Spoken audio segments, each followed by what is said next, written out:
Okay. Okay. So, uh, where are you, William? Are you in the, you're not in, oh, we lost the sound again.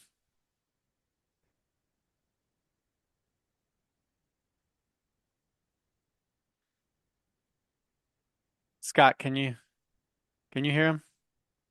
I can hear you. I can't hear You William can't though. hear William again. Yeah, we had your sound there for No, half a second there, William, and then it went out again.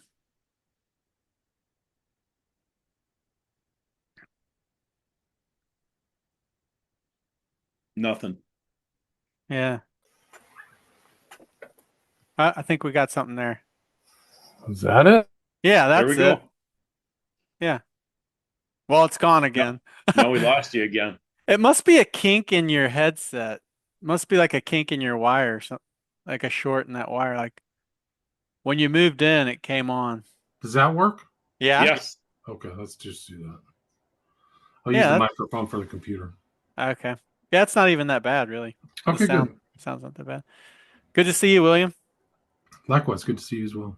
So we have Scott Schara here. Are you guys familiar with one another in the I podcasting feel world? I feel like his name seems familiar.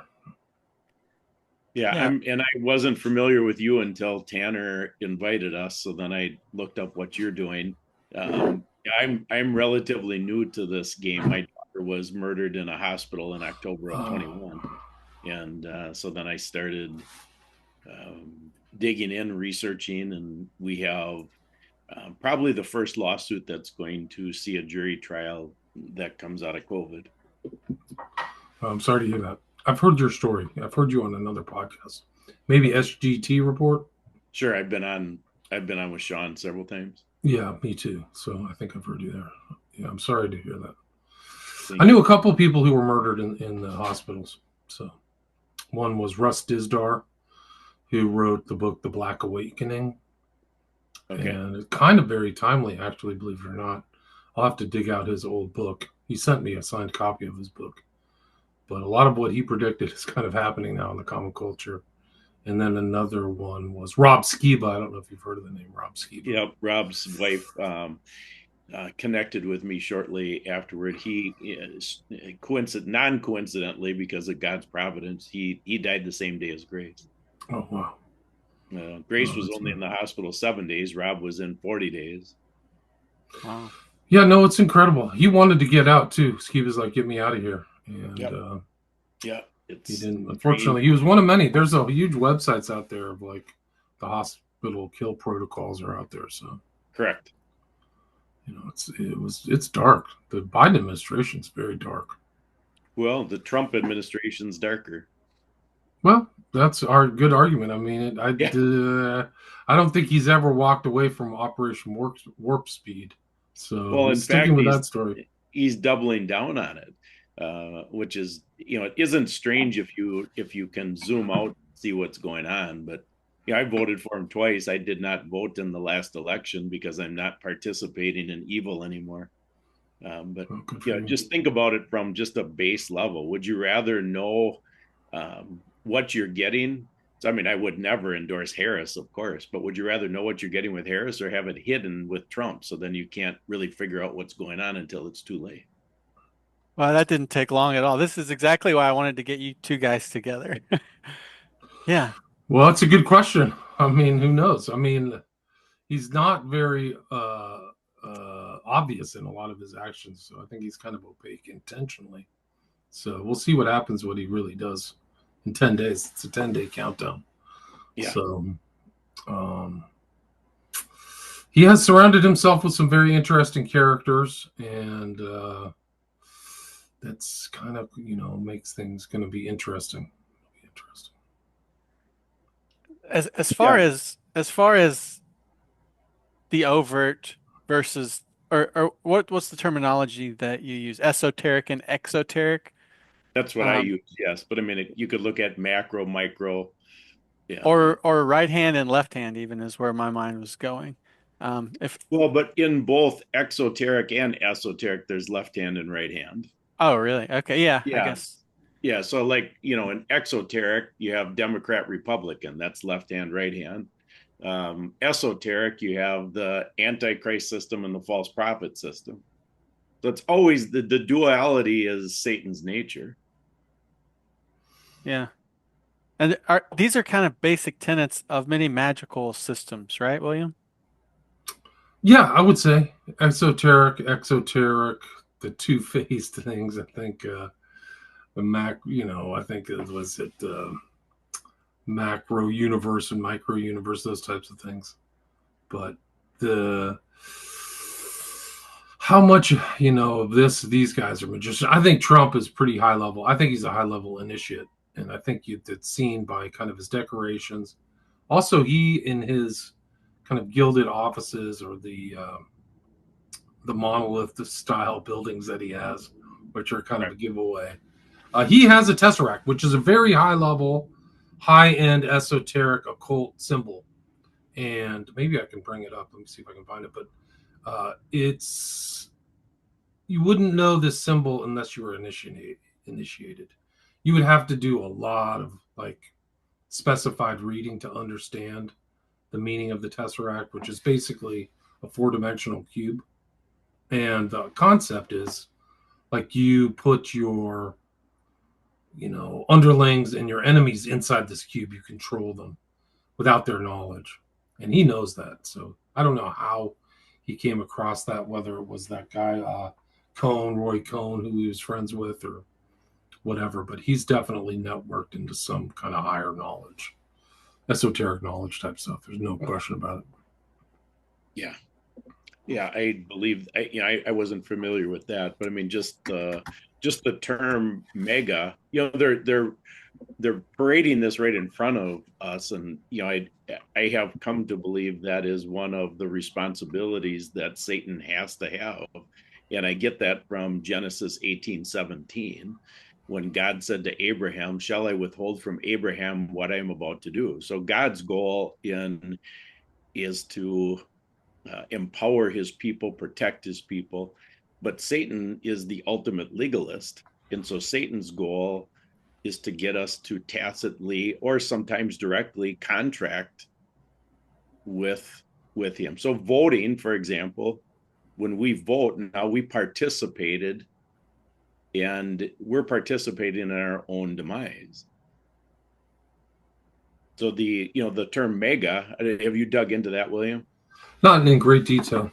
Yeah, so it's the fifth level, the highest level in the Church of Satan.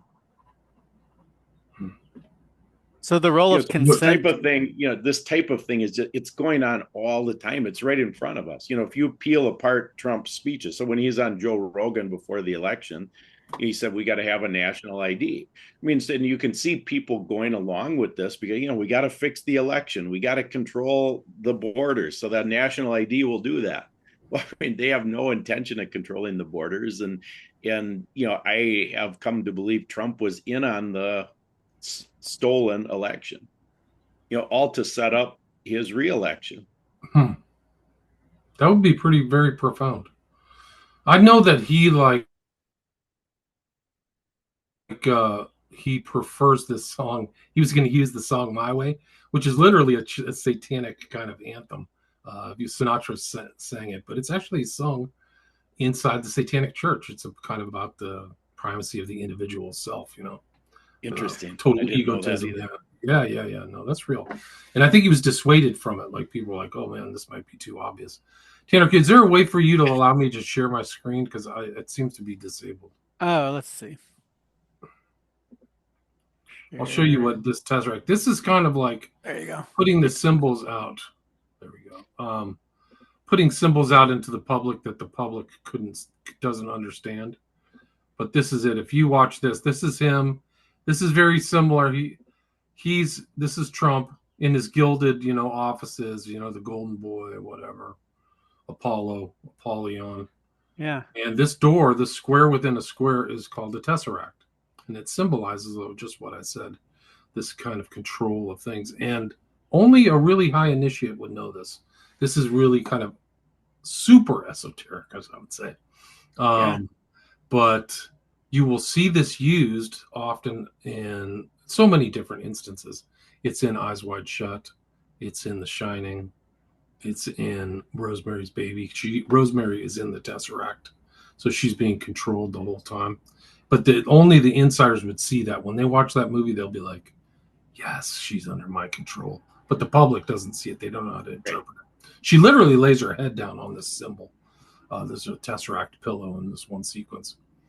But guess what? Like after 9/11, we can go into the whole symbology of the high level, incredible esoteric stuff in 9/11. But when the towers went down, the remnants of the towers are two tesseracts, right? Two squares within a square, right there in there, right there. And it's an incredible moment, right? That the Carter memorial, they're all sitting there. All these people that have all this inside knowledge, like almost Masonic knowledge. It's Trump, Obama, Bush, Clinton, and his wife. It's just like a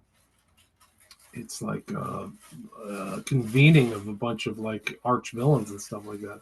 And Melania's freaking out. She's crying and she's super emotional because I think she knows what's going on underneath the surface that the public doesn't understand.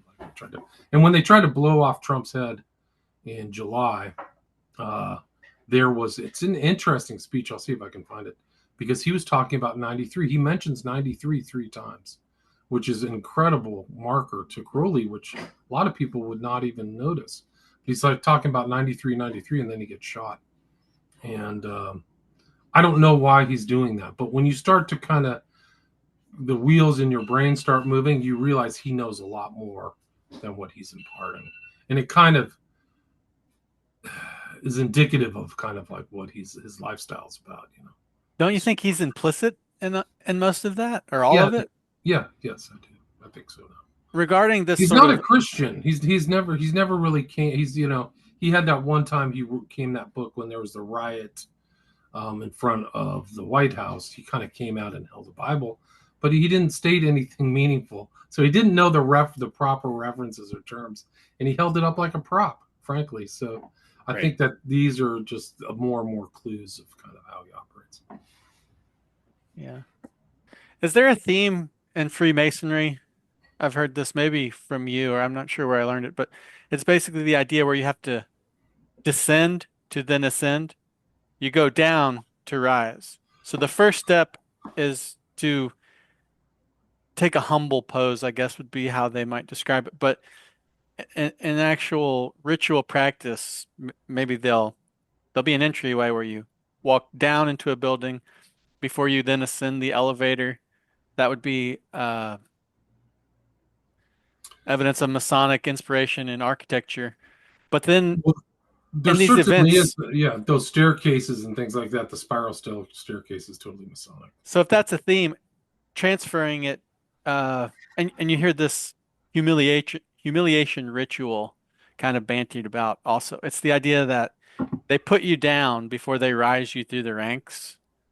Um, I feel like I feel like we've seen some of that at play in different people's careers and perhaps Trump's.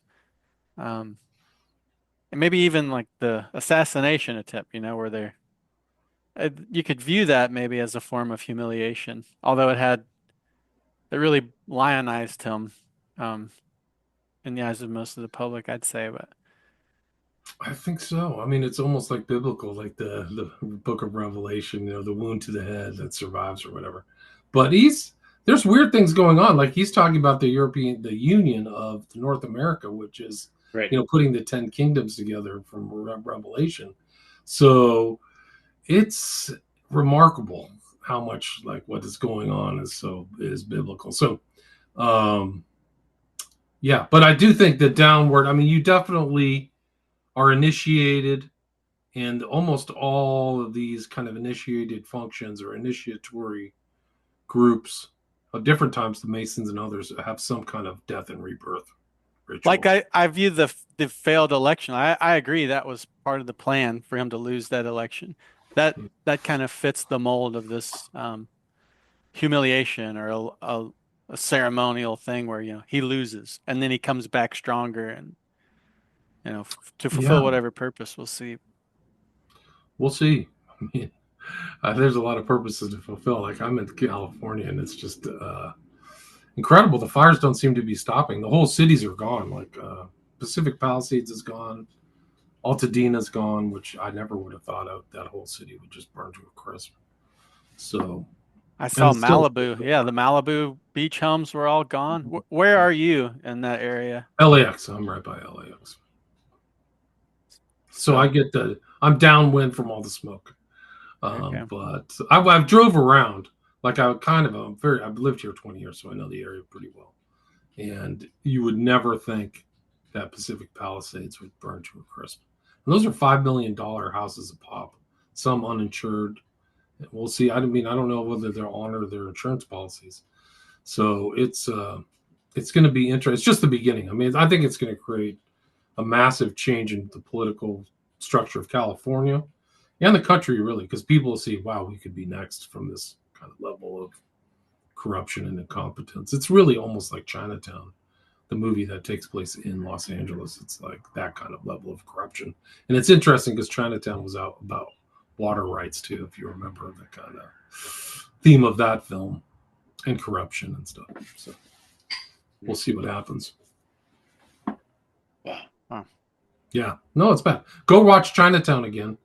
And you'll find out that all these things, they just found out today that the reservoir that was supposed to serve Pacific Palisades was not working and was not ready for this thing. And the whole thing just burnt to a crisp. There were very few firemen and access to water. So, and I think was that a these guys Kubrick are. movie? Yeah, no, it's even worse. It's a Polanski movie. Polanski, yeah, that's right. 1974.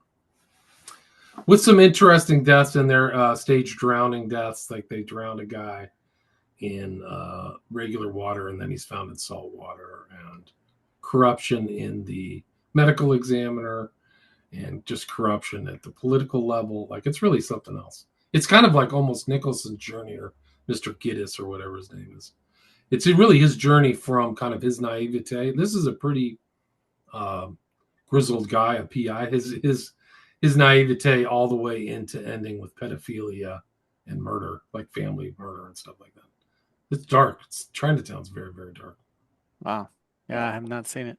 I haven't seen it either. Yeah, it won the best movie award, I think, in 74 or 75. But it just shows like this underbelly of like corruption in these big cities and things like that. And it's a kind of interesting because the main character inside and outside the film, John Huston, has a very interesting background and was friends with very dark people, and kind of plays a Luciferian character in Chinatown. Elite, horses and ranches and fixing of land rights and things like that. It's without really shame, right? But yeah, it's about water rights. It's really something else. And I think that's what all this stuff is happening in California, is abuse of kind of the natural kind of bounty of California, which had tons of water. I don't know if you remember, but I think 2024, 2023 was like our most rainy season ever, and they just dropped all the water into the ocean. They didn't save it. So this whole burn down thing is like a mismanagement issue. You think it's incompetence, or you think it's intentional? I would hate to find out it's intentional. I believe that it's mostly incompetence.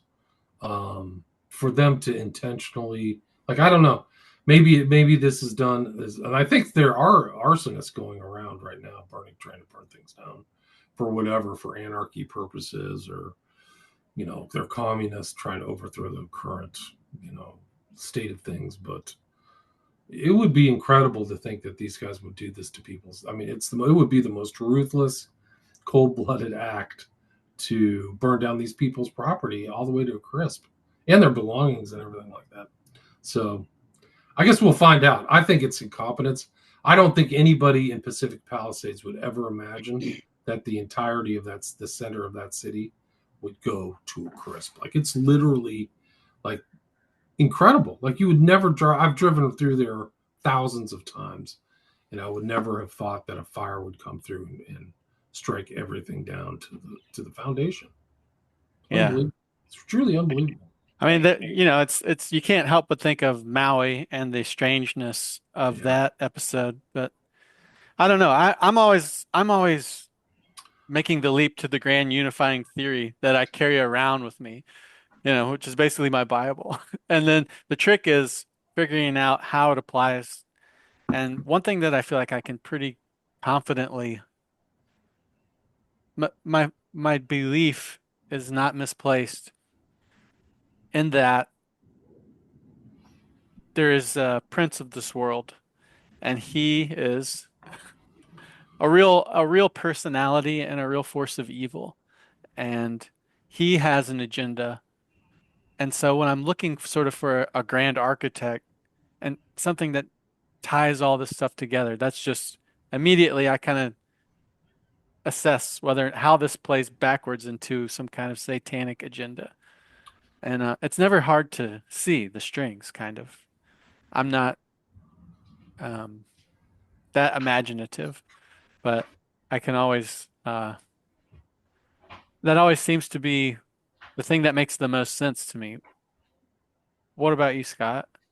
Well, these type of things, when you said it would be hard to grasp the idea that they would do something at that scale, um, these people, the satanic minions, they really do not have the conscience that we have. So this doesn't hold a candle to the worldwide bioweapon that they produced as a result of the fake virus. So wrap your head around that, and they're still promoting it. So you know, I think anything that we've seen historically is less than what they pulled off with this thing that they've labeled as COVID. This it's so. Have you studied? Either one of you studied the Brooke Jackson lawsuit? A little bit. That was the one out of Texas, right, where she Correct. was suing Pfizer. She's a Right. whistleblower from Pfizer. Yeah, correct. So it's interesting how she has she has three different attorneys on that case. I've met Brooke also, but as I was researching that case, I was talking with our lead counsel for our lawsuit, and he happens to be one of the three attorneys. I didn't know that at the time, so he shortened my research by quite a bit. And that lawsuit was thrown out in August of 24. It's on appeal right now. They're writing the appellate brief. It's due January 27th. So it's coming up in 2 weeks. It's due. But it got thrown out because the federal government came in behind Pfizer and said, if this case gets out, it will destroy our public health agenda. And the judge bought that. So, I mean, their public health agenda is not, it is a public death agenda. Right. Right. No So question. that's how nefarious this stuff is. So when people don't, they think, well, they killed 3,000 people in a day with the Twin Towers. Why wouldn't they kill people? Why wouldn't they destroy whole cities? I don't think anything is out of the possibility, because the way they think about things is different than how we think about things. We value life. They don't see it that way. I think you're right. And I think that Lahaina is very telling because they didn't rebuild at all. There was no incentive to come back with a thriving culture. It's just lying fallow. Like there's nothing there. So is that what's going to happen in LA? They're not going to let these people come back, or they're not going to assess or put money back towards this stuff. Like, yeah, you're right. I think you're right. I mean, I think that they have a larger agenda. It's some kind of larger infernal agenda that's anti-human. So like I said, I mean, they had to, California always has these fires. They had a big one here in 2018 that went all the way from the valley to the water. So this isn't something like that happens every 50 years or 100 years or something like that. So it's either intentional or incompetence. There's no other way for me to look at it. Mm-hmm. Yeah, I agree. You just have to look at the fruit, what's accomplished. who does it serve? And that hindsight will tell that. But in the immediate, it's if you caught any of Trump's speech last night, it gives him an opportunity to ridicule his opponents, his fake opponents, in my mind.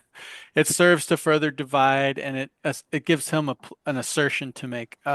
These incompetents. When I come in office, I'm gonna run Newscom out of town, and it's fuel for the political fire, for the division.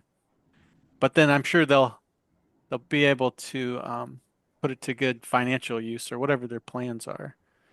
It'll serve their best interests, presumably, whoever they are, whatever their plans will be. It won't be to help, the average citizen, I imagine. But I agree. I think that's right. I had a guest on recently, Harry Fisher, who was on the front lines, and you may have seen him on social media because he was a paramedic during the whole COVID thing. So he's helping people out. And he had friends kill themselves over the whole situation.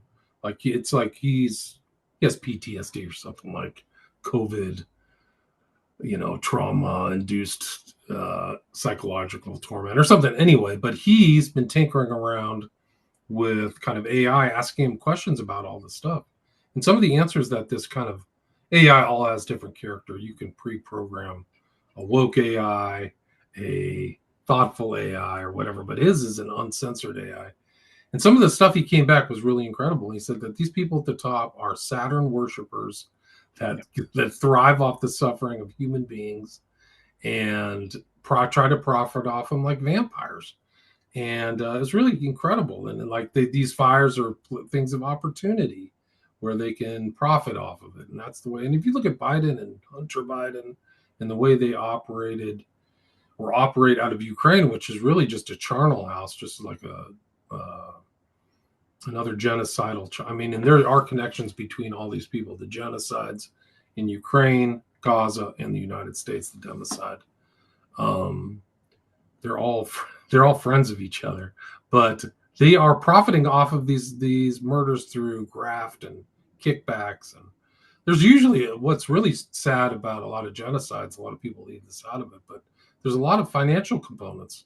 So people are stealing people's money and land and things like that in the past and present, whether it's like the Holocaust in Europe or something like that. So somebody's making money off of this Ukraine death, but it goes back to this whole vampire thing.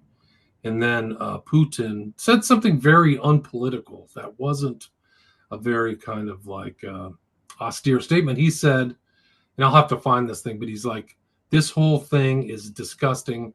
It fits into this whole idea of Saturn, these people thriving off of human suffering. But he said, soon the vampire ball will be over. And that's coming from like a world leader, who's fighting. Really, we don't get to see the trench fighting and the millions of people dying, but there's millions of people dead on that border war. At least, they filled their graves, like almost a biblical event. But it's interesting, and then they keep going. Like, you want to talk about keeping going. These fires are happening here, and Biden or whoever's running the government out. I think Biden's dead, actually, believe it or not. I think that guy's a fake. But whoever's running the U.S. government is still sending money to Ukraine. So you had like these people, deaths and all of their belongings gone, and they're just sent another $500 million to Ukraine. Like, what is this? Is this the humiliation? Is this the kind of belittling of the American people? Or like these are very sick, evil people to do that in the face of this much suffering. And what's also interesting is Biden was in town when the fire started. So his whole entourage came to LA and literally was here when the first fire started. What's the likelihood of that? And so then he shows up and then he leaves. Like, it's still ongoing. Like, these things are still burning down. Like, Altadena gone. Like, it's incredible. So you're very open to the idea that there's a ritual nature to a lot of these events. For 9/11, there's absolutely no question. And the whole COVID thing, the background, it's not the Antikythera, but there's like the symbol of Operation Warp Speed has this heavy duty, another something like a tesseract involved. Let me see if I can bring up the Warp Speed thing. Oh, I didn't know that. Yeah, let me see if I can find that. So I think that's there too. So this is like, And then if you tie in all my research into the smiley face killings and stuff, like these guys practice very dark magic, like things that aren't the darkest stuff that aren't even in kind of books that you could read. You would have to be right. You'd have to be looking at this stuff. You'd have to kind of know. And some of this stuff is passed on through oral, like AURAL, things that aren't written down by intent, right? Crowley did the same thing. Warp speed. Yeah. Let's see if I can Thinking of Trump and in the context of modern magician, I can't help but think of the Freemasonic code Ordo ab Chao, right, where you divide for the purpose of conquering. That seems to be one thing that he's definitely achieved. If I were going to just guess as to what his goal, what his role, assigned role has been, that would be it. Right. To capitalize on the I guess the Obama administration achieved some division, and then Trump was just gasoline on that fire. That little center box right there, that's Yeah. called like it's not anti, I forgot the word for it, but it's basically an occult symbol. So you see the corona within this box, almost kind of like a tesseract or something. But this is something that they put in the public that the public would never know. So it's another kind of esoteric. The pentagon shape is the occult That symbol? box. So that box is called, Oh, it's a box. Yeah. Okay. Yeah, Now the three-dimensional box. Okay. Yeah, the three-dimensional box has an occult meaning, which I can't remember. Let me see if I can find it. It's got a counterintuitive feel to it. It looks like they're going to spread the virus. Like warp speed. You wouldn't think there'd be a picture of the virus. Yeah, no, that's true there. That's true as well. I wish I could remember what the name of this is. Anyway, it's some kind of darker thing. It comes out of kind of Eastern mysticism, actually. But looking at the Tesseract over here, it's kind of a box within a box. I mean, you could see a similar theme there, I guess. So, William, when, as I started researching, what God showed me was to not use Grace's story to expose evil because it fits into Satan's playbook. And so that was in July of 22. And now I've got 2.5 years into that thought process. And I've done a lot of studying on it, like, on the idea of the satanic agenda. How does this fit together? Revelation 13 has become the go-to chapter to see both systems. So I did a podcast called "The Plan to Take Down the Satanic Cabal" was written by the Satanic Cabal. So the idea, so Trump says we have to drain the swamp. So that's appealing to people, but yet, from a remember Satan, when Satan's war against God, this is a battle for souls. So Trump represents the same as 1 Samuel chapter 8, when the Israelites wanted a king. They didn't want God. So Trump represents that new king that's part of the false prophet system. But they're two sides of the same coin. It's the less evil side of, anybody can see that what Biden or Harris or Obama, they can see, well, that's part of the swamp. They're evil. So then, what does Trump represent? He represents, what's the goal? The goal is to get us away from God, from the satanic agenda. So consequently, that's why the title, "The Plan to Take Down the Satanic Cabal," was written by the Satanic Cabal. So then in that light, what I see, for example, the alternative media has done a fantastic job of exposing evil. But then as soon as Trump got on board, almost in lockstep, the alternative media just lines up behind Trump. And it's embarrassing to see it, to me, because almost none of them get it. None of them get that this is a spiritual agenda. And they want us to find out. They leave their footprints all over the place. They want us to find out what they're doing.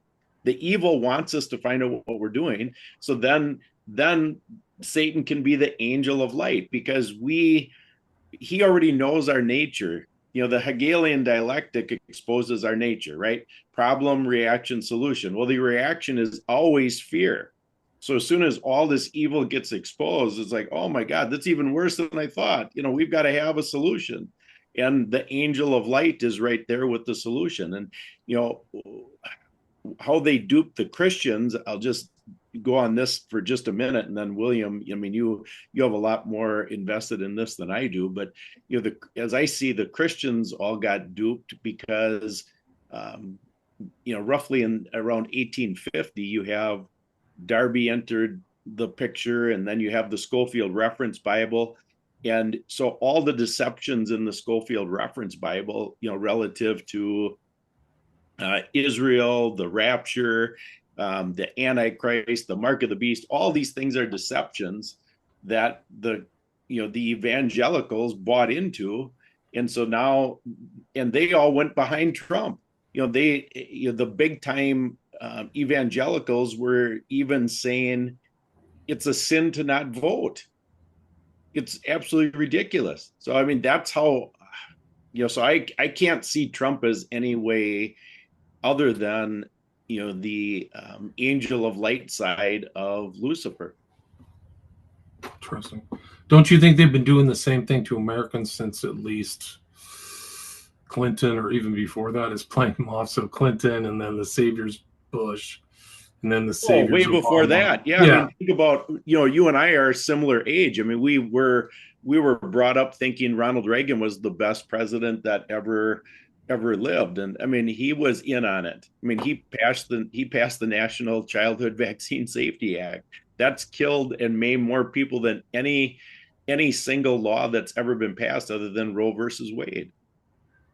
Yeah, it's worse. It's worse than Roe v. Wade, maybe. Yeah, so they've all been in on it for a long, long time. Yeah, certainly since the early 1900s. Yeah, the symbol inside this is called the Anta Karana. That's it. That's this hidden symbol, and you'll see it here. Concept in Hindu philosophy referring to the totality of the mind. That's the warp speed. I closed that box out. I'm sorry. Okay. Can you see that? Let me see if I can share it again. Yeah. So this is it right here. This is the Operation Warp Speed. That's the back, and then that's the meaning of the Antakarana. Let me see if I can find a better picture of the The link between the middle and higher mind, reincarnating part of the mind. Let me see if I can find a picture of an Antakarana. Images. Yeah, so there it is. So this is. So now you can see that better, right? So you see the Antakarana, and then look at the warp speed. It's the same type of box. Wow. Yeah. So they're hitting you with the esoteric stuff right there. A lot of different seemingly different religious systems, a lot of different symbology finds their home in these political spaces. You would think it's strange, again, unless there wasn't a single personality at the top of the order. I think politics is their tool to get us to agree with what they're doing. So, they have to get our agreement. They have to let us know what they're doing before they do it, and they have to get us to agree. That's part of this. That's part of what they're submitting to, because Satan is still under God. What magical principles does that bring to mind, William? I think that it's all basically like mind control, right? So I think that all these Satanists that I've studied are all into kind of influencing and mind control. And so I think that that's kind of goes it ties into the culture, all these MK Ultra documents that were dropped in the last week or two. They had 1,200 new documents dropped. And so I think that's all that goes back to Dulles and all these other characters, Rockefellers, both brothers, David and Nelson, and all the way to 9/11 and the imposition on culture and all the stuff. So you have to kind of mind control and manipulate people to stay on top and also keep this whole vampire ball going, so to speak. So I think it's something darker, like it's something darker than merely like a class warfare or the oligarchs against us. These oligarchs are Satanists or Luciferians, so they benefited and have these ideas and implement them. So we've heard the term revelation of the method, but we can home in a little closer to that. Isn't there some kind of magical tenet where they have to show you? And which practices do you know that to be a part of? People said that to me. I haven't come across it in my reading yet, so I don't know. But they say that there's this principle that they have to put it out, but I haven't seen that yet. So if somebody wants to send me that reference, I'd be glad to look into it. Okay, I just assumed I'd heard you talk about it. I mean, It's I feel probably like, some of your guests, I guess. yeah, I Yeah. think my guess. I mean, people say like they've tried to find quotes and things, and like, where's this quote? I said, well, it's in the internet, but I haven't found that quote of like Crowley, like they call them UFOs now, but we called them demons before. I'm like, well, where's that quote? I can't find it. I can't find it in any of his writing. Like I've wasted hours trying to find that quote because people still send it to me because it's in a meme. So like this whole like revelation of the method, that I think that actually comes back to Hoffman's book and his ideas, which were the psychological warfare. What's the name of his book? It's The Twilight Language. That's the second one. Actually, I think I have Twilight Language. His first book went into the revelation of the method. Secret Societies and Psychological Warfare was it. This is the other one. This is the Twilight Language book. I think I have a signed copy. He actually signed it for me. Scott, are you aware of the work of Michael Hoffman? I'm not. Well, we'll send you. Yeah, this is a really good one. And also, he's the one who kind of like keyed me into the whole importance of the symbol of the monolith, the dark, which is really, he calls it an ashlar of the secret societies. And I think he's right. So you'll see this monolith all over the place. If you go look at Trump Tower in Las Vegas, where they had that bombing, the so-called bombing with the truck, it's a huge monolith. It's basically the same dimensions, pretty close to the same dimensions of the monolith that were in 2001: A Space Odyssey. Right? Totally a cult film too, by the way. Written with the help of Arthur C. Clarke. Yeah. Which features the monolith, right? In the book, the monolith is 11 feet tall too, so it's kind of holds true with the whole magical principles and all that stuff. Yeah. So, William, did you tell Scott how it was that the event, basically 9/11, kind of triggering your study into Crowley's influence and the numerology and all that stuff? I mean, I was not very knowledgeable. I didn't know Crowley or anything like this. Is the turn of the century, September 11th, 2001 happens. I believed the front story. A couple of years later, I'm like, this doesn't make sense. And then Loose Change comes out, and it's like this is the story doesn't make any sense. But then I noticed the number 11 is all over the place, and there was a guy by the name of what was his name? Major. He was part of this thing called the Ghost Troop, who wrote an article that said, hey, there's an overabundance of 11s. He never could figure it out, but I was like, oh yeah, he's right. And then finally, I just was like in the round in the general culture, and I'm like, hold on, this is like a magical term. This leads back. And then I knew Crowley, because I knew Crowley from like Mr. Crowley, Ozzy Osbourne. And so I was like, well, is there a connection? I started reading it, and I noticed all the numbers from Crowley's kind of religion of Thelema lined up with the numbers in 9/11. I'm like, well, is this guy like, what's his cultural influence and why would he do this? And then it just kind of opened up, and that led to my first book, Prophet of Evil, Aleister Crowley, 9/11 in the New World Order. So that's kind of what led me into kind of my magical my research into magic in general and kind of all this stuff, and it goes back. Like, I mean, these guys are real. They're around. They believe in these doctrines. They're not dabblers. They do it for power, money. It's familial. It gets passed down generation to generation. It's But yeah, political. They're in the political. UN. Yeah. Yeah, no, they have a political and cultural aim. So, like, that's one of the things about Crowley is like, oh, he's just a magical dabbler who's strange and has strange practices. But he believed that he had political goals. Like, he thought of himself as the priest to the princes. So he was trying to like take the diamonds as he saw it and polish them. So he was going to the elite and trying to make change. And he believed he had a political ideology. So that's kind of like, why do people leave this out of Crowley when he thought like, okay, we should be running things, and the best kind of political system is feudal, and I hate, you know, I hate Protestants and Jews, and we will keep the Catholics. Like, why does he have these kind of views?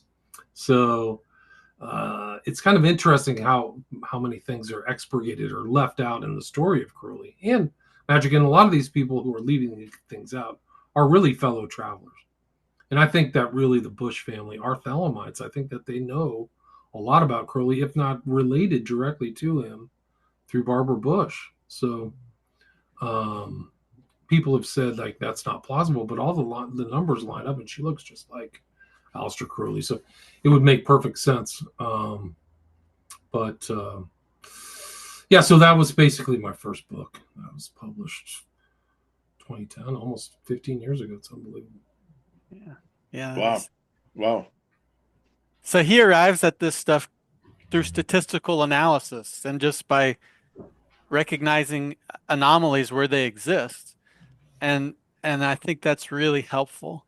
And he points them out and documents them. I know, William, you also are a Christian and you represent yourself as such, and you call your work a ministry, which it is. But Scott, I think the way you talk about these things is more of an overarching viewpoint that starts from God down, and William is Correct. kind of working from the ground Yeah, up, so to that's really speak. good, Tanner. I think that's right. So, for example, when I referenced Genesis 18:17, I pull that out as a principle. So it's a principle that God laid out to Abraham and said, okay, I'm going to take care of my people and I'm going to let them know what I'm going to do before I do it. So if it's a principle, if it's part of God's character and it's a principle that he's bound by, um, just like he's bound by the principle of free will and he's bound by the principle of repentance. Okay, well, then so the idea that he's got to let us know what he does before he does it, his people, well, Satan also has to let his people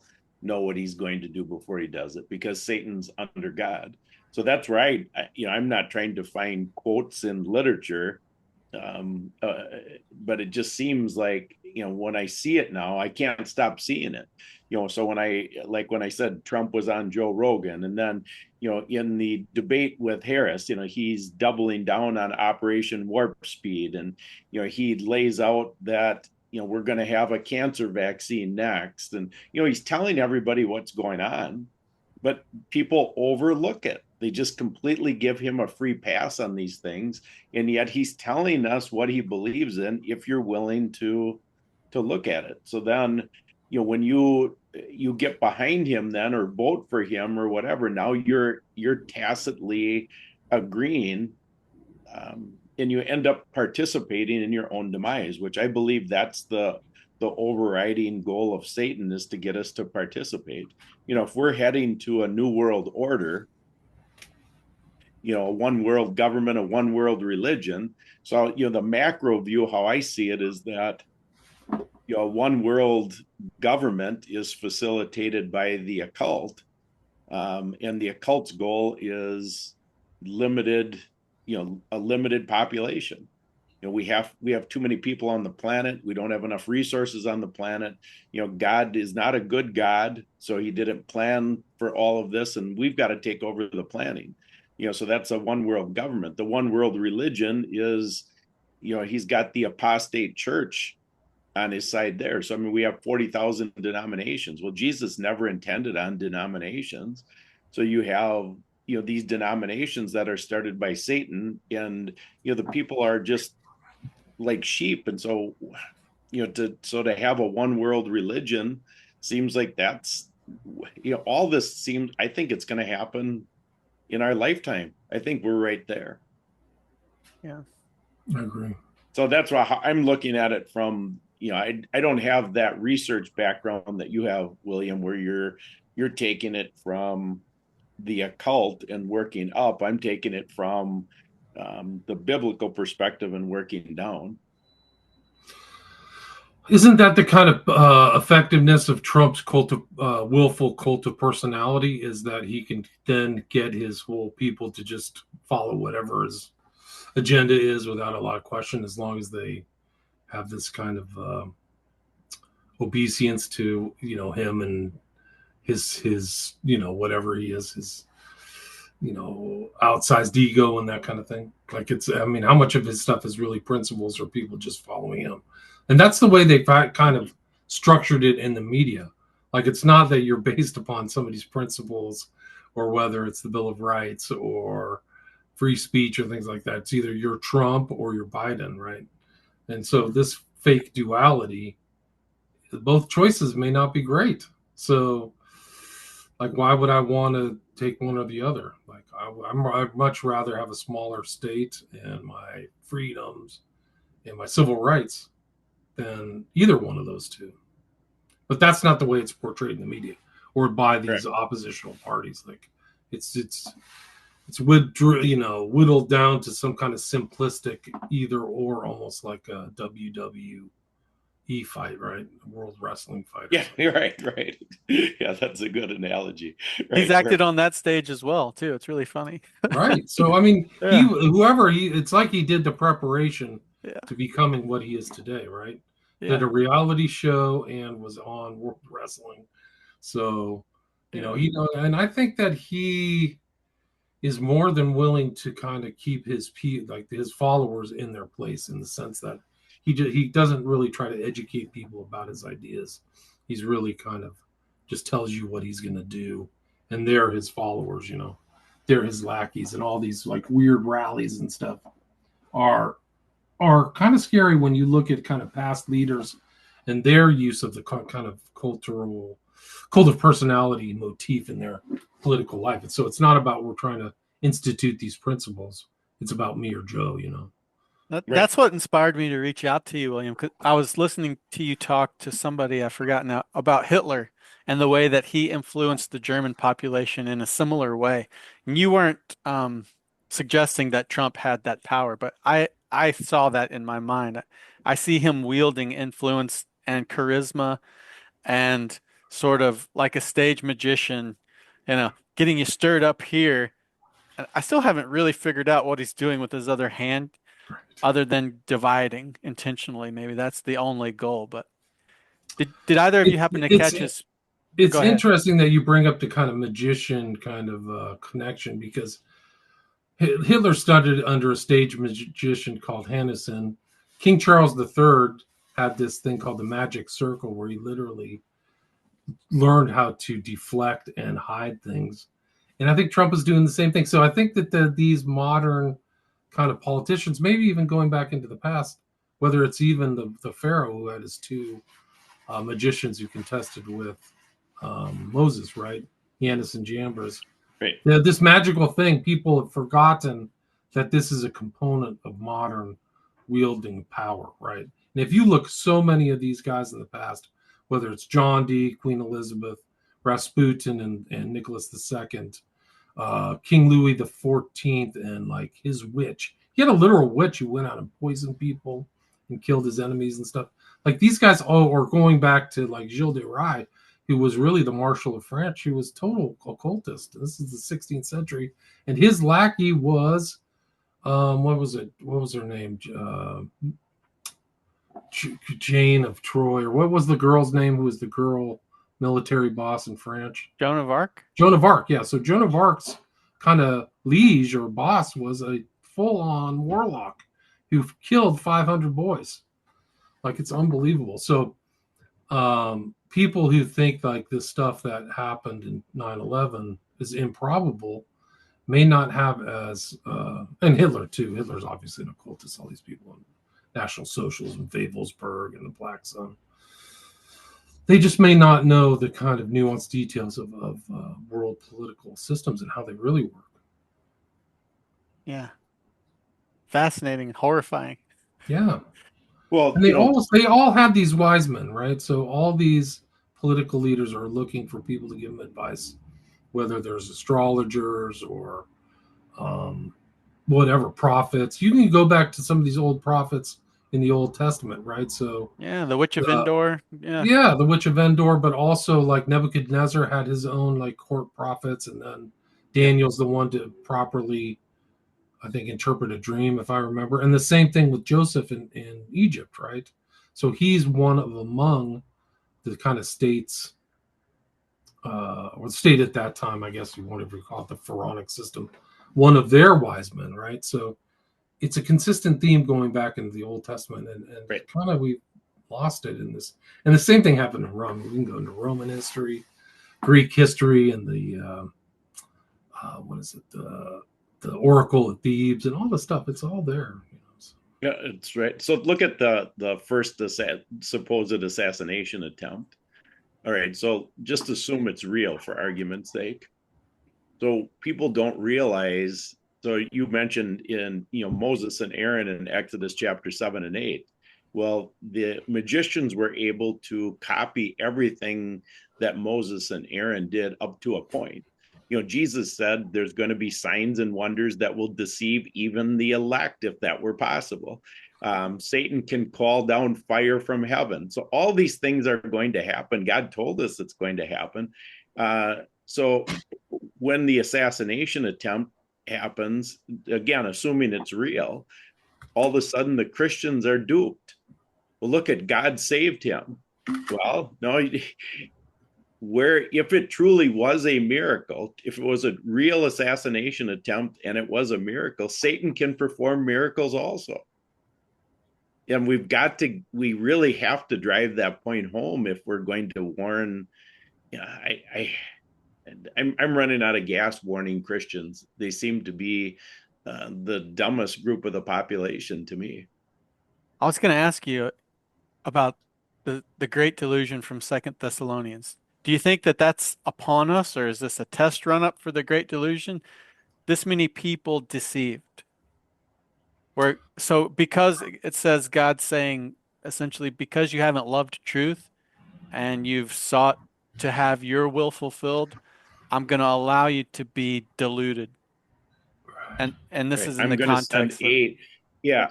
It's interesting. I haven't drilled down the word or the, because I don't, does it say a powerful delusion or the powerful delusion?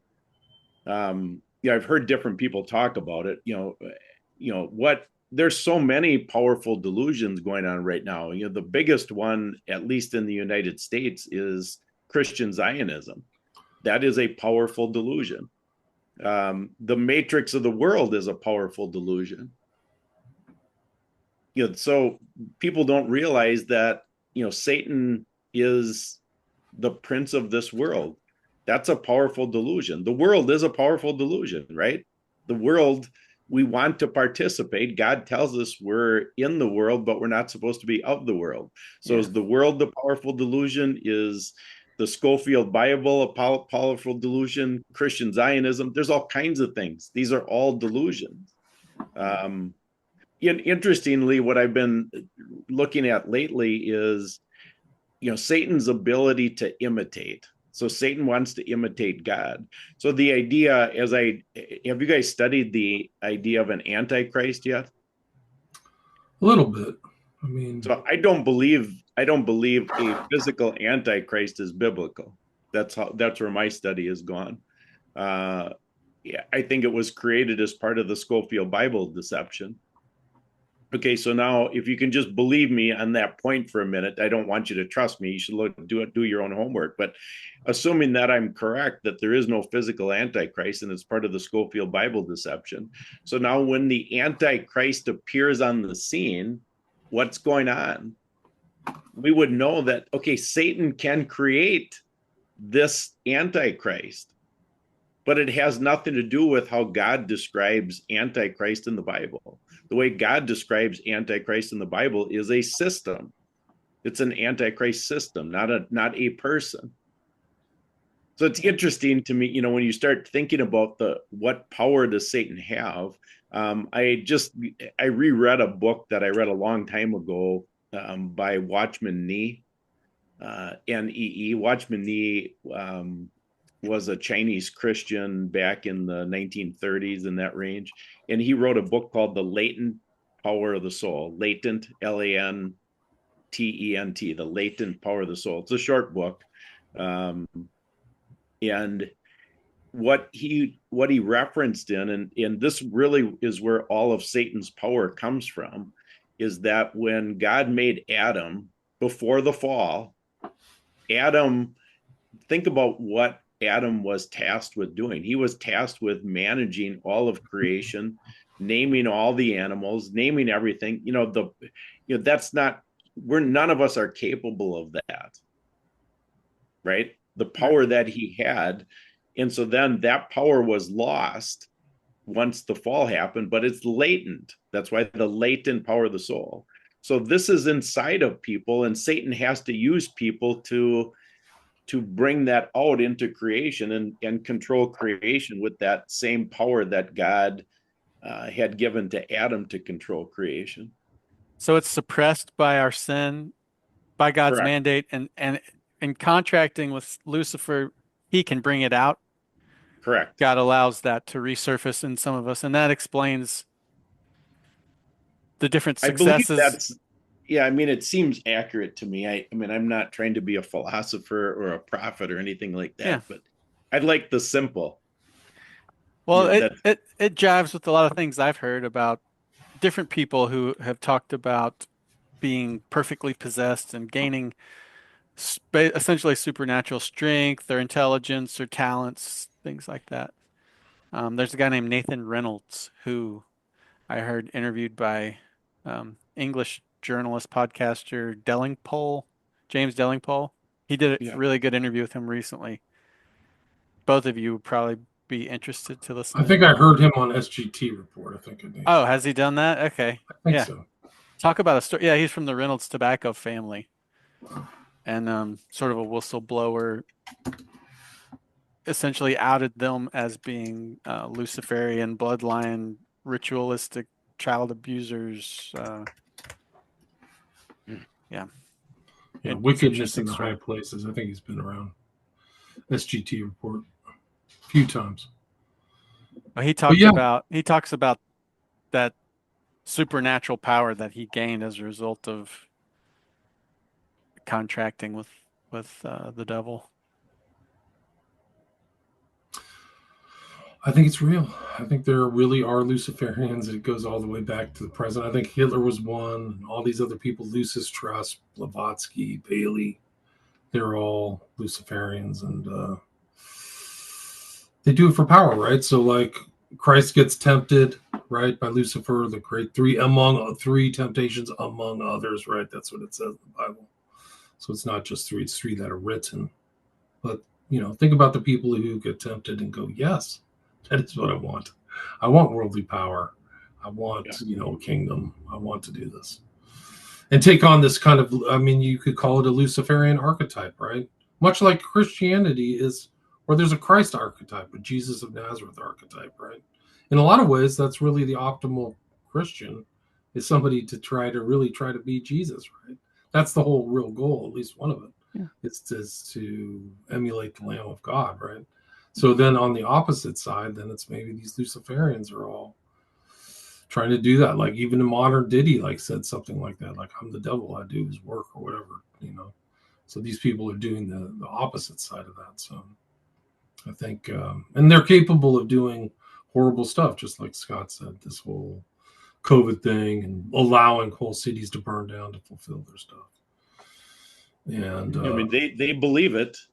We all act on our beliefs. So I mean, beliefs drive actions. That's how we're wired. Everybody's wired that way. So I mean, they're implementing what they believe. I agree. I think those leftists are really hardcore, and they did the same thing in Russia right after the revolution. They killed so many people. The whole kind of ethnicity of Russia changed because they killed off all the elites, including the Romanovs, right? So there were like slaughterhouses throughout Russia where they would just bring people in and dispose of them. That was part of the revolution. That's outside of the Red Terror. So what is any different here? And Solzhenitsyn, it's interesting, he wrote the Gulag Archipelago. A lot of people don't know this, but he came to the United States. And then he would give talks, not to like elites or colleges, but go to kind of working class people and say, hey, these people are coming for you. And they're ruthless. When they come to power, they don't care. They don't have normal empathy. Correct. And he was right. Solzhenitsyn was absolutely right. And there's a deliberate reason I would say that a lot of his talks aren't even mentioned or suppressed because he was right. And he was always right. And he said that a lot of the people doing this thing weren't actually real Russians. They were people with different ideas from somewhere else who didn't have the kind of patriotic sensibility that the standard Russian would have. And I would say the same thing's happening now. A lot of these, I mean, you can make it there. You can split the party system not just from Republican or Democrat, but from patriot to unpaid non-patriot. Because I think the left doesn't give a crap about any of sorry my language, but doesn't care about any of the traditions that have governed this country for hundreds of years.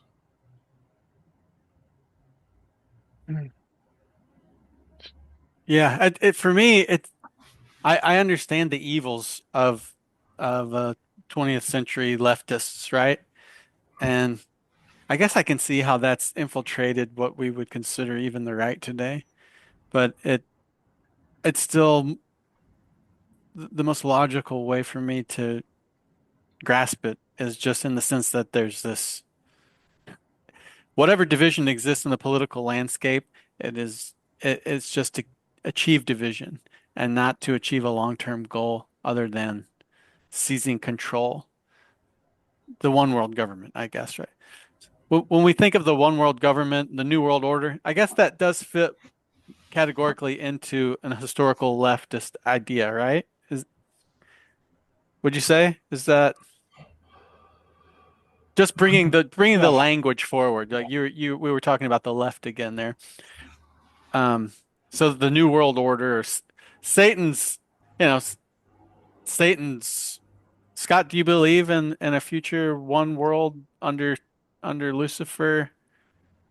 Um, that beast system, I guess. What's that that going to be to you? that seems like that seems like that's what their goal is, but I don't see it quite as left and right. I think that's all an illusion, to give us something to root for or whatever. But the when I first started looking at this, I thought, boy, COVID was quite a deception. And then you look back at 9/11, you look back at the Kennedy assassination, but then when I started, this was early on, so 2.5 years ago, and I saw the biggest deception that we've all been programmed to believe is the American dream.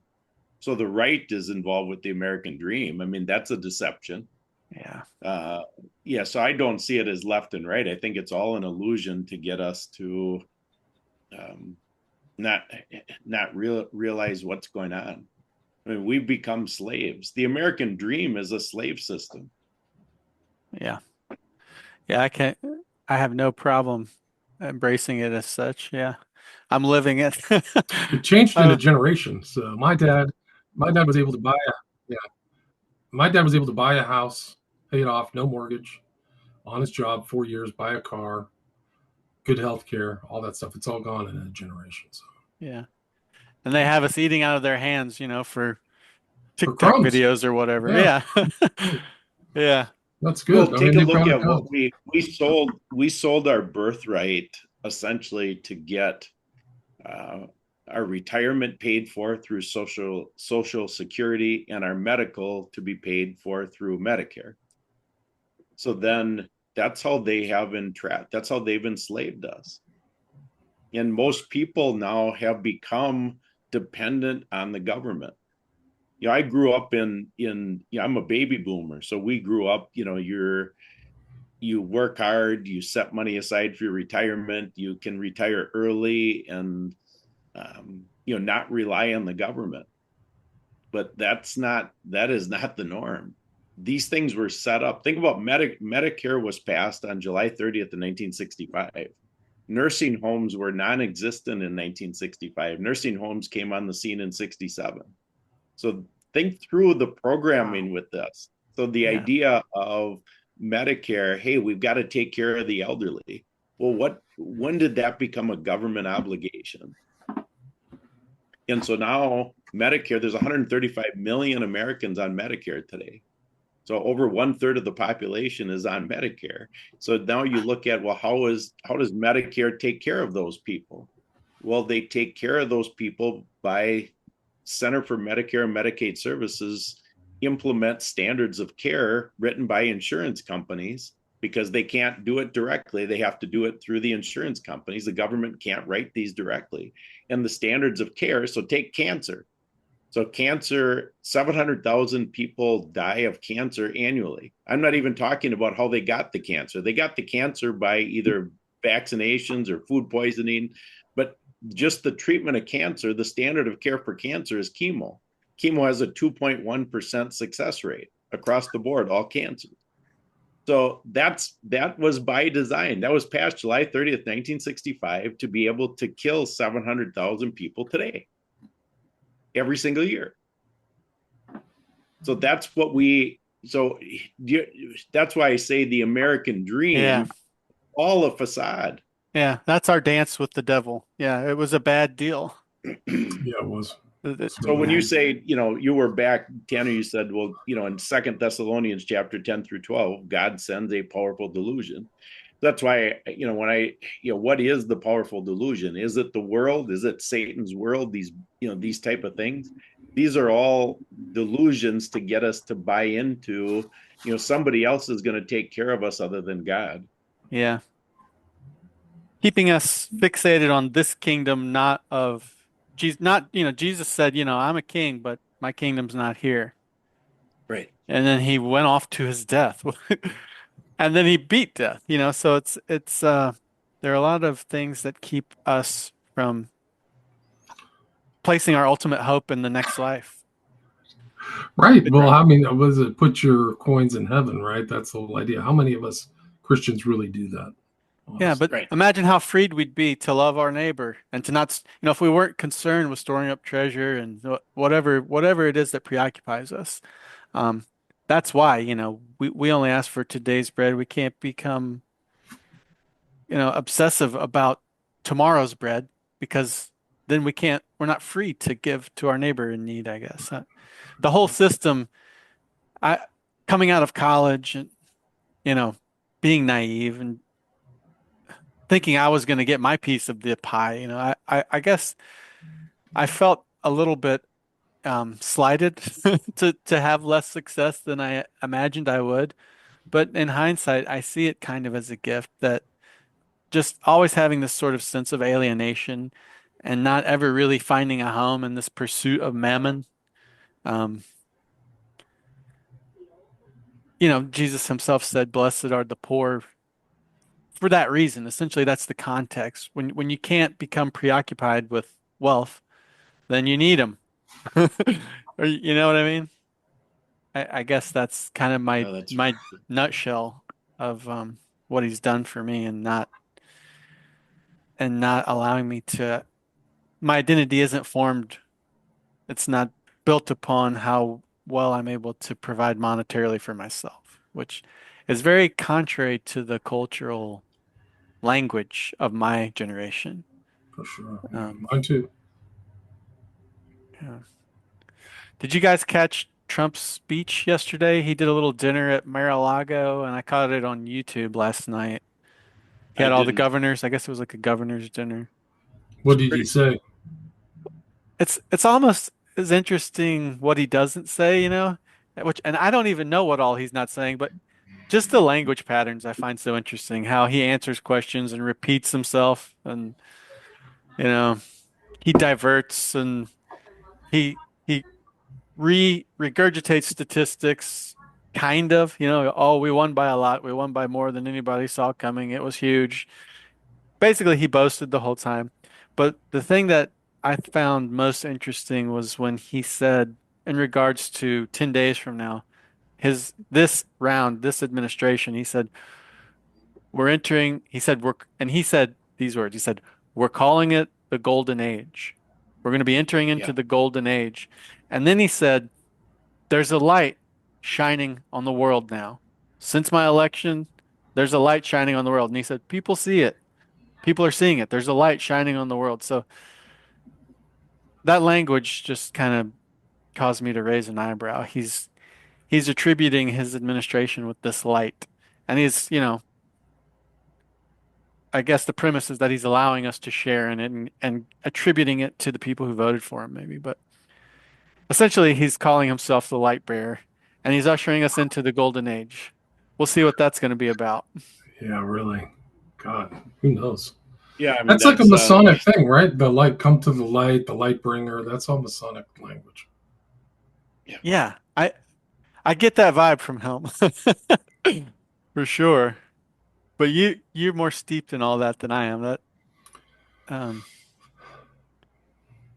well, I really want to thank you both for really this was for me. I wanted to just kind of take the pulse of the times and see where you both were at with what's happening. And it's been great. I've enjoyed having you both kind of school me a little bit here today. So thank you. Thanks for having me. Great to be with you again. Yeah. And I'm really happy to make the introduction. Nice to meet you, Scott. Yeah. Yeah, nice meeting you too, William. I mean, your wealth of knowledge is it's fantastic. Yeah, And you talk so fluently about it. It's really good. It is amazing. He's encyclopedic. I'm a newbie in this whole thing. But I've been around a while. First book was published 2010, so I've been kind of doing this for a little bit. It's wearying, but I've learned a lot. You can go listen to my other talks in 2010. You see where I was at there and now. Like, it's really been kind of a journey through the alternate media universe for me. Like, not a completely different way to obtain information and understanding than what comes from the television slop or Mockingbird media assets and things like that. So I've been fortunate in a lot of ways. You're a prolific producer. I mean, he puts out so much content. You can't believe it. I mean, it is a gift. You're a gifted man, William. So Thanks. Thank you again. And Scott, you've made lots of progress in your research. You're an excellent researcher, and you have a real gift for sharing truth. And I appreciate your ministry so much as well. Well, thanks, Tanner. Both you guys, as you know, I probably said to you when we first met, Tanner, that I wish I would have never met you. But I did, and I'm thankful for guys like you. And the reason I say I wish I would have never met you is because my daughter Grace had to be murdered for me to get off of my rear end and get into the fight. But I'm in the fight now, and I'm not planning on giving up.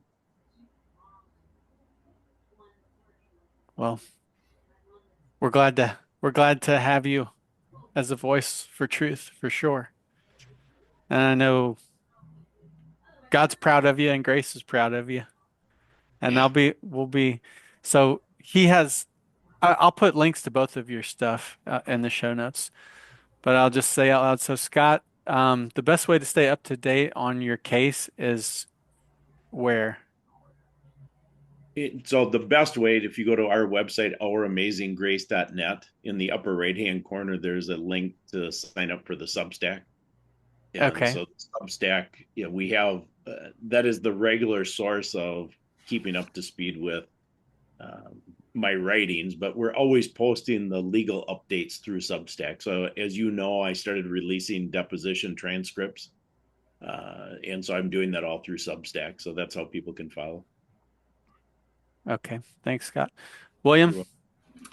You can listen to my podcast, William Ramsey Investigates. All 5 of my books are on Amazon, and you can watch my documentaries on Patreon for $5 a month. You can just Watch on Prophet of Evil, Children of the Beast, 2 ones on Smiley Face Killers, and then I had one on Cold Hollywood. So you want to talk about the Great Delusion, where I've been deluded by many things. Like there's a lot to be deluded about. It's really true. And when it comes to like, it makes me think of like when Christ resurrected Lazarus, where he's talking to God. He says, "You can do great and mighty." I don't remember it verbatim, but you can do great and mighty things.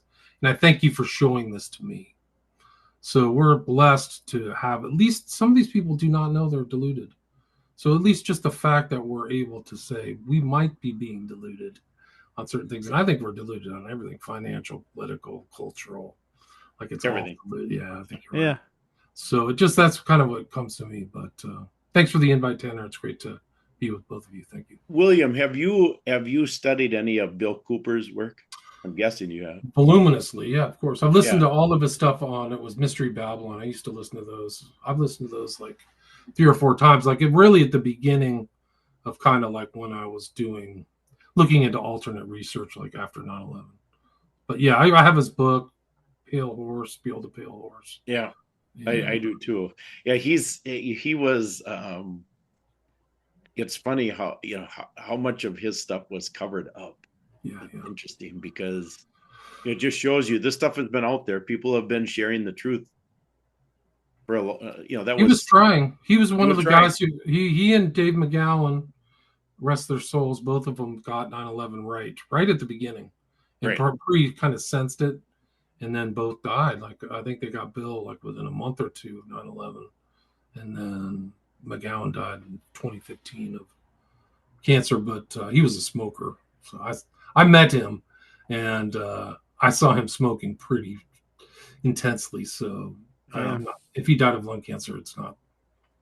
I don't know. Yeah, it goes against the notion that he was murdered or whatever. But still, yeah, Bill Cooper. I think I've done an interview called "Behold a Pale Horse," the guy who did his biography. And I think he was kind of on the journey. He was an naval intelligence officer. He kind of retracted his belief in UFOs. And but I think his Mystery Babylon, for the time, you have to understand these guys are doing this research at the beginning of the internet, or like really early research. Right. Where they were actually going to the library and getting books. Right? Yeah. So I think it's good. And I mean, the one that always resonates with me is the one he did about the UN and the meditation room and the occult elements of all that stuff. Like, I think the Mystery Babylon is still legit. I think it's still good. So I recommend people check that out. Check out his old stuff. The audios are around somewhere. I don't know where you can find them. I think Mystery Babylon was like a series of 8 episodes or 10. I don't remember. But it was a bunch of episodes kind of about kind of modern occultism. But it was one of his series. It was really good. Yeah. It was a radio program kind of in the style of Alex Jones, or? Yeah, he really didn't trust Alex Jones either. Program. Yeah. It's called The Hour of the Time. So you can kind of see little glimmers of that. So he was one of the early ones. And I've also been kind of keeping the Visigoth art, really almost like the new kind of alternate media. So many people were on Visigoths. Beyond the Grassy Knoll was kind of the title of one of them. He also did the Alembic Files and all these other. But I've kept his archive of almost 800 episodes at least, or 900 episodes. You can find that online. You can go to my Spreaker channel and see those. But so many of the people that you see around today were on that show, like incredible, like Chris Knowles and so many other characters who were around in the alternate media were there on Visigoth's show. So they're worthwhile, and kind of as a timestamp of people starting to connect even before podcasting. Like it was pre-podcast. I would call it a podcast now, but this is kind of like an online radio. Joan Mellon, so many JFK researchers, just guys who are still kind of just grinding along with their research. We're all going through all these early shows, so I think there's still a good, like Bill Cooper and Visigoth, still a good repository of information. Yeah. I just want to ask you one more thing. You were doing a series during when COVID was kind of in its height. What was that series called? Bioweapon Blues. The Bioweapon Blues. Yeah, 49 episodes. Yeah. And it really started, it was from 2022 to the end of 2023. And it was really when I realized that they deployed a bioweapon. Like I thought they were putting out a vaccine, but then, and this is to Zuckerberg's great derision, and he's a monster, but there were people putting on like suddenly died on Facebook and telling their stories about their family members are dead. And so like a memorial, whole families were being wiped out. And I was trying to memorialize those or put those out. And they kept getting shut down and censored. So Zuckerberg's trying to go through some kind of character change or something. They all are, actually. They're all kind of adapting to this new environment when they were involved in censorship and didn't fight. And I think he's responsible for massive child rape too on Facebook. So anybody who supports Facebook, you got to wonder about their morale. Like, are you going to make changes in the world and do the right thing and get off of these freaking websites? Yeah. Like, how honest are you if you support these places that advocate for mass murder, democide, and child rape? Like, what you're a Christian on Facebook? Like, that to me doesn't make any sense. Anyway, so that's why I canceled it on Facebook. But yeah, so I did 50 things. It was all based upon died suddenly, and then it was suppressed. But there's a lot of videos still out there. People can follow my research. And I read a lot of like the leading researchers into the record on COVID, and a lot of people who were following the stories, and a lot of intellectuals, names like Thorpe or Denis Rancourt, or some of these other people who like, hey, these deaths are tied to the rollout of the shot, not to the COVID, right? The so-called virus, whatever. I was actually very, very sick. 2020, the sickest I've ever been in my life was January 2020. So something got rolled out. Like I was down for a week, and I've actually heard of other people who also were very sick around that time with something strange. I had a cough. I didn't have a fever. It was really weird because I had like problems with my kidneys, and I had a cough that wouldn't quit. I had to kind of have a bottle of honey that I would kind of sip for 24 hours, like when I was awake, when I wasn't sleeping. And I was weak. Like when it left, I was weak for 3 or 4 days. I lost 10 pounds. But something they did something. Like this is all a secret. I don't know what it was. I had that in March of 20. The cough. Same thing, no fever, just this cough from hell. And like eventually I was coughing up blood, and then it went away. But I've had I call that the first time. I've had COVID 2 other times. I had the Omicron and whatever it was, however they were getting it around. I mean, in my mind, the PCR test is a good way to inoculate somebody if you don't know what they put in there, but you can't trust them on anything anymore. So they're I'm so cynical. Poisoning everything now. So, but Who anyway, it was bioweapon brews. That's when I realized it was a bioweapon. It wasn't a vaccine. It never was a vaccine. They're still lying. Actually, Fauci's out there lying more. I can't believe he's not in jail. It says everything about the legal profession in the United States that he's still walking around lying to people after being involved in mass murder and democide. It's incredible. But I think that somebody actually complimented me, and I will never get the appreciation. They said you should have gotten some kind of award for putting that together. Well, because it's there. I'm glad that we have it. You did a great job of archiving the times, and Scott, same with your work too. A lot of it, just the bravery that it took to stand up. Even now, still, try to talk to people who never really came to truth about the subject, and it alienates you, and it's just a difficult subject to breach. But you guys did a great job, and thanks for your bravery. Oh, thanks for having both of us today, Tanner. This was really nice. Yeah, it was a nice break for me. Well, I'm glad to hear that. And nice to meet you, William. This is fantastic. Likewise, nice to meet you as well, Scott. All right, I'm going to go ahead and hit stop here.